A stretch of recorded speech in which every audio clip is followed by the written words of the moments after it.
Imagine करा तुम्ही तुमच्या ऑफिसमध्ये किंवा बिझनेसमध्ये सगळ्यात जास्त मेहनत करता. तुमच्याकडे नॉलेज आहे, टॅलेंट आहे, काम करण्याची क्षमता आहे. पण जेव्हा प्रमोशन मिळवायची वेळ येते ना किंवा बॉसचं फेवरेट बनायची वेळ येते, तेव्हा ती संधी तुमच्यापेक्षा कमी हुशार पण खूप स्मार्टली बोलणारा दुसराच कोणीतरी घेऊन जातो. तो कामात तुमच्या निम्मासुद्धा नसतो, पण लोकांची मनं जिंकण्यात मात्र एक्सपर्ट असतो. आणि मग आतून आपल्याला स्वतःचाच राग येतो. माझ्यात टॅलेंट असून पण मी मागे का पडतोय? लोकांशी कॉन्फिडंटली बोलणं एवढं कठीण मला का वाटतं? किंवा नवीन लोकांमध्ये गेल्यावर मला घाम का फुटतो? मोठ्या कार्यक्रमात कोपऱ्यात उभं राहून मोबाईलमध्ये डोकं खुपसून स्वतःला लपवण्याचा प्रयत्न मी का करतो? कारण अनोळखी लोकांशी बोलायची मला भीती आतून वाटत असते. मैत्रिणींनो, हीच अवस्था जर का तुमची असेल तर हा व्हिडिओ तुम्ही शेवटपर्यंत नक्की बघा. कारण हा व्हिडिओ तुमची पर्सनॅलिटी कायमची बदलू शकतो. कारण आज आपण शिकणार आहोत की लोकांच्या मनात जागा कशी निर्माण करायची किंवा लोकांशी बोलण्याची सायकोलॉजी काय आहे. आज आपण ना जगभर फेमस असलेल्या हाऊ टू टॉक एनीवन या बुकमधले काही पॉवरफुल रूल्स बघणार आहोत. असे रूल्स जे वापरून तुम्ही कोणत्या पण व्यक्तीशी कॉन्फिडंटली बोलू शकता आणि लोक पहिल्याच भेटीत तुमच्याकडे नॅचरली अट्रॅक्ट होतील. म्हणून हा व्हिडिओ शेवटपर्यंत लक्ष देऊन ऐका. सगळ्यात पहिली गोष्ट म्हणजे तुमचं हसणं. काही लोक रूममध्ये एंटर केलं ना की लगेच पॉझिटिव्ह वाईब्स तयार होतात रूममध्ये. कारण त्यांच्या चेहऱ्यावरच एक वेगळी वार्मथ असते. आपण काय करतो, कोणी आपल्याला भेटलं की लगेच त्यांना स्माईल देतो, जबरदस्तीचं स्माईल. किंवा मग इतके नर्वस होतो की चेहऱ्यावर एक्सप्रेशनच राहत नाही. पण जेव्हा पुढच्या वेळी तुम्ही कोणाला भेटाल तेव्हा लगेच हसू नका. 1 सेकंद आधी त्यांच्याकडे शांतपणे बघा आणि मग एक जेन्युइन स्माईल द्या. असं हसणं जे फक्त ओठावर नाही तर डोळ्यात दिसेल. कारण फेक स्माईल लोक लगेच विसरतात, पण जेन्युइन स्माईल लोकांच्या मनात राहतात.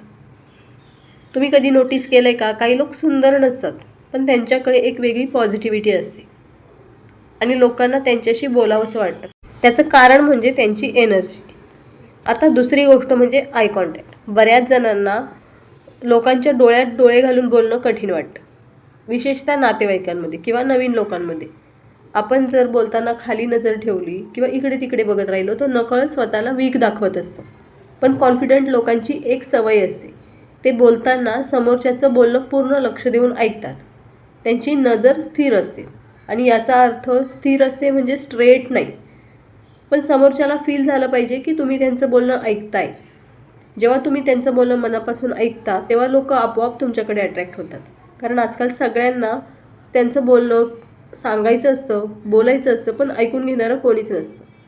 आता बॉडी लँग्वेजबद्दल. तुम्ही किती कॉन्फिडंट आहात हे बोलण्याआधी तुमचं चालणं किंवा तुमचं उभं राहणं सांगतं. काही लोक ना नेहमी घाईत चालतात, खांदे खाली, चेहरा घाबरलेला, असं ते नेहमी राहतात. काही लोक अगदी साधे असतात पण त्यांच्यात एक ग्रेस असते. ते शांतपणे चालतात, घाई करत नाही, स्वतःला कमी समजत नाही. म्हणून पुढच्या वेळी जेव्हा तुम्ही कोणत्याही फंक्शनमध्ये जाल ना तेव्हा स्वतःला लपवण्याचा प्रयत्न नका करू. छान सरळ उभं राहा, खांदे ताठ ठेवा आणि स्वतःला मेंटली सांगा की मी कोणापेक्षा कमी नाही. हा एक थॉट तुमच्यात खूप मोठा बदल आणेल. आता कॉन्व्हर्सेशनबद्दल एक खूप इम्पॉर्टंट गोष्ट. बऱ्याच वेळा आपल्याला वाटतं की माझ्याकडे बोलायला टॉपिक्स नाही आहे. पण खरं सांगायचं झालं तर लोकांना परफेक्ट बोलणारे नाही तर कम्फर्टेबल फील करणारे लोक आवडतात. तुम्ही एखाद्या नातेवाईकाला विचारू शकता की आता तुमचा मुलगा कितवीला आहे, तुम्ही सगळं घर कसं अरेंज करता, तुमच्या रेसिपीज खूप छान असतात, तुमचे जेवण खूप छान असतं. लोकांना पण स्वतःबद्दल बोलायला आवडतं आणि जेव्हा तुम्ही त्यांच्यात इंटरेस्ट दाखवता ना तेव्हा लोकांना तुमच्याशी बोलायला आवडायला लागतं. आणि एक गोष्ट कायम लक्षात ठेवा, लोकांना तुमची परफेक्शन नाही आठवत, लोकांना हे आठवतं की तुम्ही त्यांना कसं फील करून दिलं. जर तुमच्याशी बोलताना त्यांना कम्फर्ट वाटलं, रिस्पेक्ट वाटला तर ते तुम्हाला कायम लक्षात ठेवतात.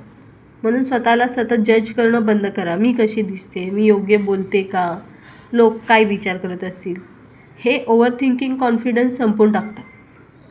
लोक खरं तर आपल्याकडे इतकं लक्ष देत पण नाही जितकं आपण विचार करतो. बऱ्याच जणी बोलताना इतरांना कॉम्प्लिमेंट देतात, छान दिसतेस, मस्त आहे, पण या कॉम्प्लिमेंटना एकदम फॉर्मल वाटतात. त्या लोकांच्या जास्त वेळ लक्षात नाही राहत.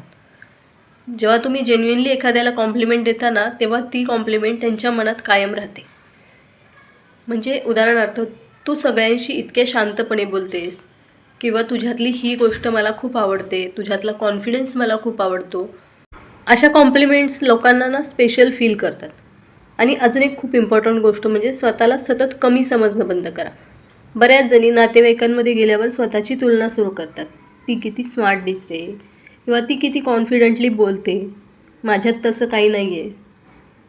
पण खरंच कॉन्फिडन्स हा जन्मदात कोणाकडेच नसतो. हळूहळू तो तयार होत असतो किंवा आपल्याला तो तयार करावा लागतो छोट्या छोट्या गोष्टींमधून. लोकांमध्ये थोडंसं बोलणं, नजर मिळवून बोलणं, स्वतःचं मत ठामपणे मांडणं, या सगळ्यामुळे कॉन्फिडन्स बिल्ड होत असतो. आणि खास करून होममेकरसाठी ही गोष्ट अजून डिफिकल्ट असते, कारण की त्या दिवसभर घरात असतात. घरासाठी सगळं करणाऱ्या अनेक जणींना जेव्हा फॅमिली डिस्कशन असतं तेव्हा मध्ये स्वतःहून बोलायलासुद्धा घाबरतात. का माहिती आहे? कारण जवळजवळ प्रत्येक फॅमिलीमध्ये काही लोक असे असतात जे स्वतः सतत बोलत राहतात आणि दुसऱ्याला बोलायची संधीच देत नाही. आणि जर शांत स्वभावाची व्यक्ती मध्येच काहीतरी बोलली तर लगेच तिचं बोलणं कट केलं जातं. तुला काय माहिती आहे यातलं? तू जाऊ दे, तू जास्त विचार नको करू, असं नकळत बोलतात. आणि मग ती व्यक्ती स्वतःहूनच बोलणं कमी करते. तिला वाटायला लागतं माझं बोलणं इम्पॉर्टंट नाही आहे किंवा मी बोललं तरी कोणी माझं ऐकत नाही. आणि हेच सतत चाललं ना की मग त्यांचा कॉन्फिडन्ससुद्धा आतून तुटायला लागतो.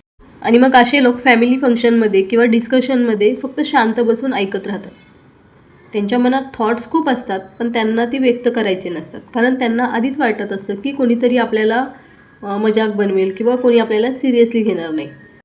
पण खरं तर जास्त आवाज करणारी व्यक्ती स्मार्ट असते असं काही नसतं. काही लोक फक्त लाऊड असतात आणि काही लोक जेन्युइनली वाईस असतात. यांच्यातला फरक मात्र खूप मोठा आहे. म्हणून सगळ्यात पहिली गोष्ट म्हणजे जे लोक सतत मध्येच तोडतात ना, त्यांच्यासमोर घाबरून लगेच शांत बसायचं नाही.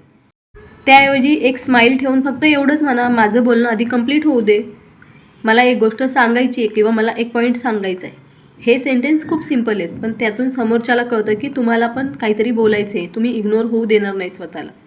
आणि हो, बोलताना आवाज चढवायची गरज नसते, कारण खरा कॉन्फिडन्स ना हा मोठ्या आवाजात ओरडण्याने वगैरे नसतो. शांतपणे स्वतःची जागा निर्माण करणे, स्वतःचं मत मांडण्यात असतो. बऱ्याच वेळा आपण स्वतःचं बोलणं मध्येच थांबवतो. समोरच्याने चेहरा बदलला किंवा मध्येच बोललं की आपण लगेच म्हणतो जाऊ दे. पण तिथे स्वतःला थांबवू नका, कारण तुमची व्हॅल्यू तेव्हाच लोकांना समजते जेव्हा तुम्ही तुमच्या थॉट्सला व्हॅल्यू देणार. आणखीन एक इम्पॉर्टंट गोष्ट म्हणजे जर का फॅमिलीमध्ये काही लोक तुम्हाला सतत कमी दाखवत असतील तर त्यांच्याशी कॉम्पिटिशन करण्याचा प्रयत्न नका करू. काही लोकांना फक्त स्वतःचं बोलायचं असतं, त्यांना दुसऱ्याची ऐकायची अजिबात सवय नसते. आणि मग अशा लोकांमुळे स्वतःची किंमत तुम्ही कमी नाही समजायची, कारण शांत लोकांकडे सुद्धा खूप डेप्थ असते. त्यांना फक्त स्वतःला एक्सप्रेस करायला वेळ लागतो. लक्षात ठेवा, लोक तुमचं लगेच बोलणं ऐकायला लागतील असं नाही आहे. पण जेव्हा तुम्ही स्वतःला इग्नोर करायचं बंद कराल तेव्हा हळूहळू जग पण तुम्हाला इग्नोर करायचं बंद करेल.